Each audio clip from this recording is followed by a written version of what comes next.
Mana payg'ambarimiz sahobalar haqida nima degan? Payg'ambarimiz sollallohu alayhi vasallam aytdilar: "Ya Maoz, inni uhibbuka fillah." Ey Maoz, men seni Alloh uchun yaxshi ko'raman. Rasulullohni o'zidan eshitish tasavvur qilinglar-da. Sizga aytsa, "Ey palonchi, men seni Alloh uchun yaxshi ko'raman" desa. Rasulullohdan eshitlaydi. Bilasizmi bu Maoz roziyallohu anhuni qanchalik ko'nglini ko'targan? Har qancha mehnatni esdan chiqarishga sabab bo'lgan. Uhud kunida payg'ambarimiz "Irmi ya Sa'd, fidaki abi va ummi." Ey Sa'd, oting, ota-onam sizga fido bo'lsin dedi.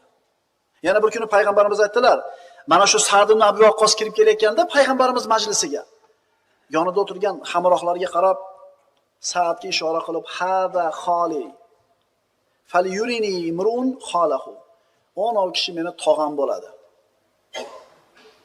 Bitamtelar tog'alarni ko'rsatinglar-chi shunaqasini degan. Tushunyapsizlarmi? Payg'ambarimiz o'zini atrofidagi kishilarni qadrlagan, hurmatini joyiga qo'ygan.